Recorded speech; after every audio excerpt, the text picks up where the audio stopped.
Good morning. Hey, it's Peter Kyle. It is Coffee Talk with Kyle. It is Friday. It is 8:30. It is beautiful out, and I'm excited to be here with you today.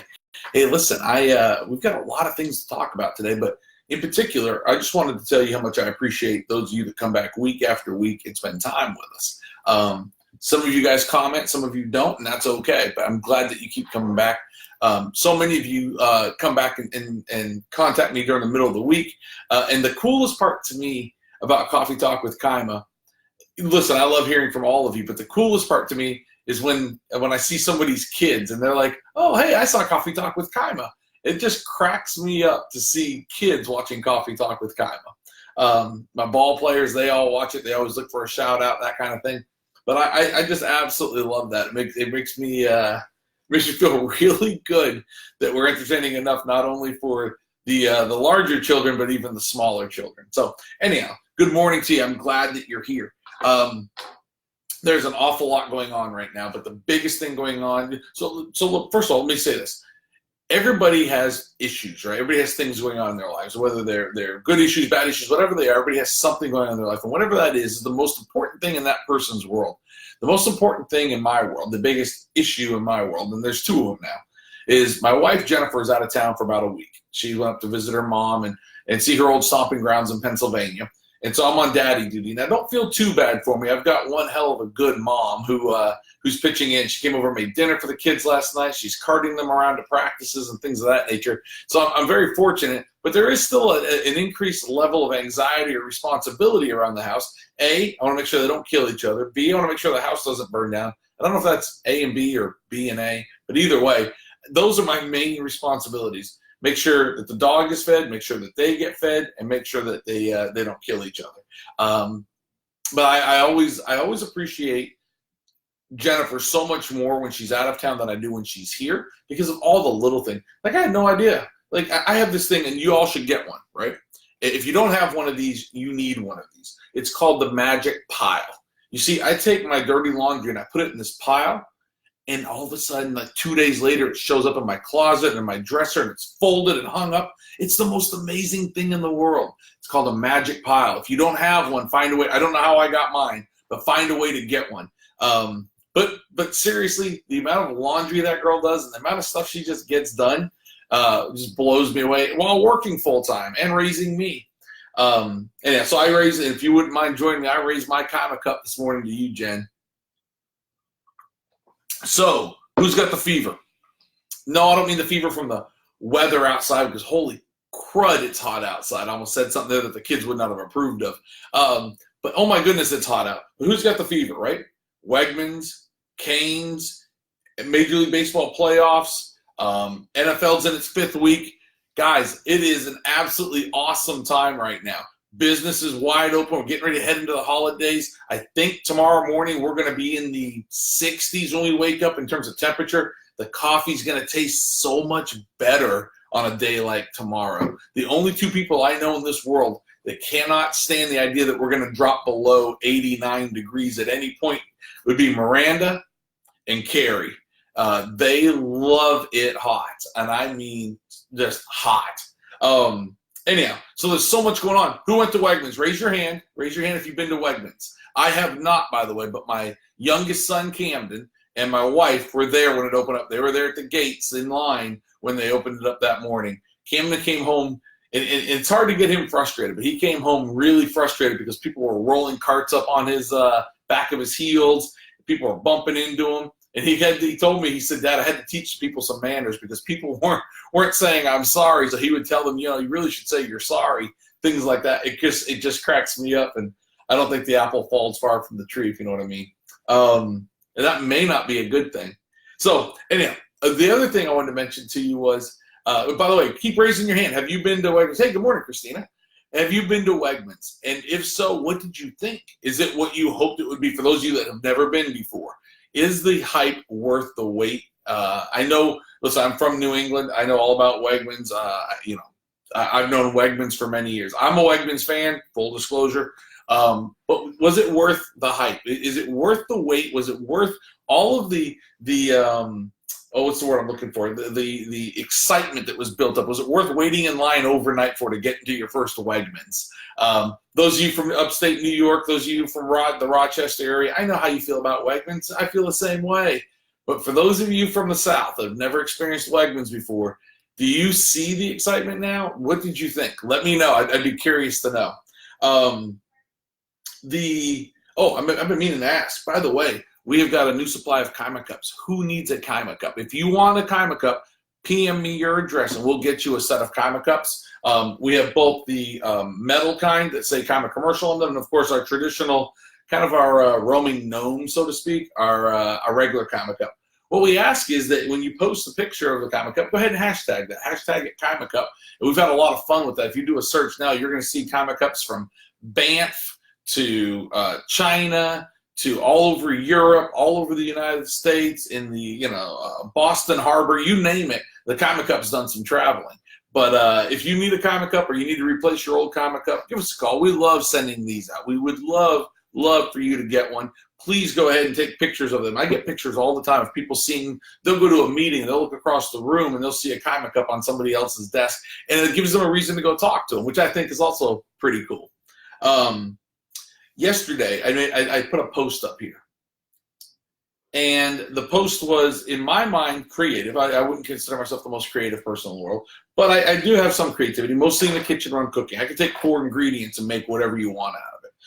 Beyond that, the creativity stops. But I did use a post yesterday where I said, read this post under the theme song of Another One Bites the Dust. I'll tell you what bit the dust from that point forward throughout the day. My brain, because I couldn't stop singing Another One Bites the Dust in my head, and the beat behind the song.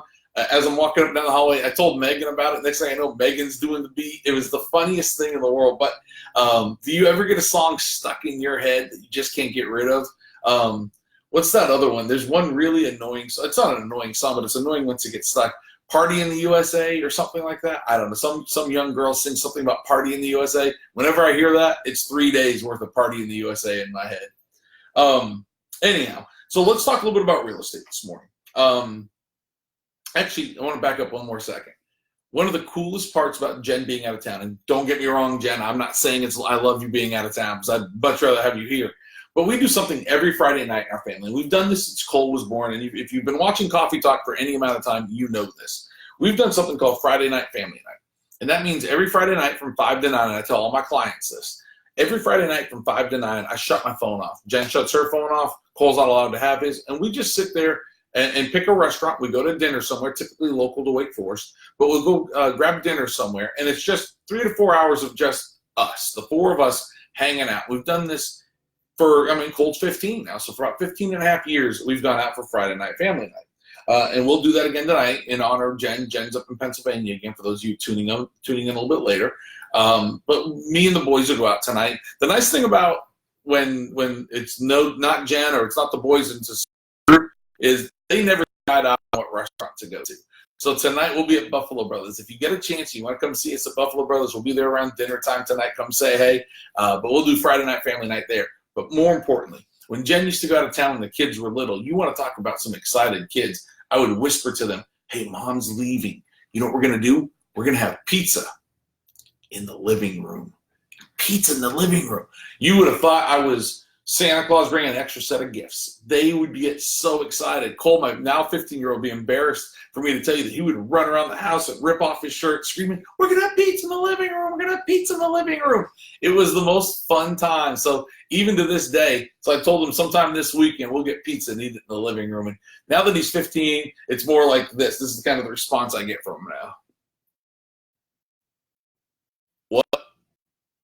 That's pretty much what he gives me. So anyhow, super excited about pizza in the living room, Friday Night Family Night, all that good stuff. Let's talk about the real estate market real quick. Guys, the inventory hasn't changed. We're still at about less than 2.5 months worth of inventory in our overall market. When I look at the individual municipalities, meaning Raleigh, Holly Springs, Fuquay, Wake Forest, Youngsville, and I look at each one of those towns and I review those numbers every single week, they're holding pretty standard as well. But the average is 2.45 right now. We've been between 2.3 and 2.45 for quite some time. Let's look a little deeper. Here's something that's really interesting. The lowest number of active and pendings combined since last winter. So if you combine what we have right now, active and or pending, it's the lowest number we've had since last winter. It's actually the lowest number of pendings since last winter. And that's really where the difference is coming, is in the pendings number. The pendings number, meaning contingent and under contract, pending to be closed. That's really, when you take the next level and look even deeper, that's really where that number is being impacted. Our inventory staying relatively the same. It's up a little bit. But when we look at what's happening, the market has shifted slightly. It's slowing down just a little bit. Why? Well, guys, people just went back to school. Vacations just ended. We're in and out of trackouts again. People's rotation of things have changed. We start heading in closer to winter, although, boy, it doesn't feel like it. All sorts of factors impacting why September always shows these early indicators that the market's starting to shift. But honestly, guys, what I'm seeing is we're starting to see a little bit of elevation in inventory. And I mean very little bit of elevation in inventory. But more importantly, we're seeing just a slowdown in people purchasing homes. Not unusual for this time of the year. I don't think it's an indicator of an overall issue in the market. I just think it is what it is. Somebody had asked me this week, and I appreciate this more than you know, and please keep doing this. Send me in your real estate questions or ideas or topics you want us to kind of talk about. And if we don't know the answer, we'll tell you we don't know the answer. We'll bring somebody in that does. But somebody had asked me about a house, and they want to know if I could sell it. And it was actually the parents of somebody and said, could you sell that house? Well, the house was sort of remote out in the county land. It had over 2 acres of land. It was a beautiful home, a little bit older. And I told them, I said, absolutely we could sell it. But here's the thing you got to remember.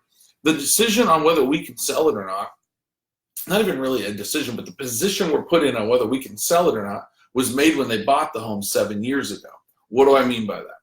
When you're out looking at homes, or somebody you know is out looking at homes, why do you think they build Bedford and Wakefield and Heritage and all the large, these enormous master plannings, traditions, whatever those may be, right? Why do you think they build these neighborhoods? Well, they do it because that's what people want to buy. They build to the market, right? And so you have these wonderful large neighborhoods that have their own shopping and their own doctors and dentists and schools and so on and so forth, all right there within walking distance typically, or a short bike ride, right? Everything's right there. Some people like that and some people don't. For those of you that don't buy a house, and I'm going to give you an example. It's a really good example. I know these people really well. Their names are Peter and Jen Kima. You see, when we bought our home, we bought a home on an acre. Jennifer wanted to be in Heritage. I wanted to be on 10 acres with a house in the middle. We split the difference, and we ended up with a home that's somewhat remote, still within a mile of town, that kind of thing. But here's the decision we had to make when we did that. The decision was, when we go to resell our home, our buyer pool is going to be smaller than the buyer pool for those of you that live in Heritage or Bedford or Briar Creek or any of these larger neighborhoods. We know that going in. We know that when we go to sell, we're going to have to find a buyer that values what we valued at that time. And that's the decision and the thing you need to think about, or that I encourage. I hate to say that you need to think about, more that I would encourage you to think about, and that is, what does our buyer pool look like 4.8 years from now when I call Peter to come sell our home, right? What does that look like? And so if you're buying a home with a pool, for example, buy a home with a pool if you want a home with a pool, but just realize that 4.8 years when we go to sell it, we're going to have a smaller buyer pool. That doesn't mean we have no buyer pool. It just means we have a smaller buyer pool. There are people just on our team that had to buy a house with a pool. But if you got our whole team together, I would say that the majority of the people will not buy a house with a pool, meaning that there's a small buyer pool. Anyhow, whether it's a county lot versus a city lot, meaning you're paying county taxes or you're paying city and county taxes. Large lot, small lot, pool, no pool, whatever those things are, just know going in that on the backside, when you go to sell it, the size of your buyer pool changes based on the decision you make then. Listen, I hope you've had a good time this week. I always have a great time. I would love to have any one of you, if you want to come in and sit live and hang out with me during Coffee Talk, you are welcome to do that. If you've got something you think that is going to be helpful to everybody else here, let's talk about that and see if we can make that happen. Final thing I'm going to tell you, and the final thing I want to share with you is this. And this is more of a personal thing. So, you know, we watch these kids, right? Many of us have kids, and a lot of us coach, a lot of us have kids on sports teams or band or drama or whatever it is. And they're all teams in one form or another. One of the things that I'm really proud of, and this is a personal thing, I'll pat myself on the back for a second. When I played ball as a kid, I was sort of hot-headed and win at all costs kind of a kid.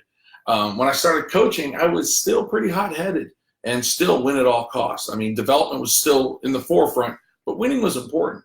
Not that winning isn't important anymore, because I think you need to learn to win correctly. I also think you need to learn to lose correctly. But beyond that, what I've really gotten a lot of value from, or a lot of moments of pride from, is watching the kids that I've been able to coach, and or just watching kids that other people are coaching that are growing as individuals. So the kids are starting to turn from being just young T-ball kids or first or second year baseball, football, or basketball players. I see a lot of basketball players because of my son Cole. And they're becoming young men, young adults, young teenagers. It depends on what stage they're in. And guys, watching them change has helped me understand that the winning piece, while super important, and they want to win, don't get me wrong, they don't want to win as much as the parents want to win. Let me share that. But more importantly, watching them learn things through baseball or through basketball that have nothing to do with baseball and basketball. So remember that as you're a parent on the sideline this weekend. Remember that when you're coaching this weekend, that winning and being intense is certainly important. It's a part of what we do. But remember the lessons they're learning otherwise as well. So when that umpire makes a bad call, guys, it's okay. It's all right. Deal with it, right? Deal with it. He's a human being. When your son or your daughter, lets a goal go in, it's okay. And again, don't get me wrong, I'm hard on my kids. But it's more about the effort than the results to me sometimes. Anyhow, I hope you guys have a great week, and we'll talk to you soon.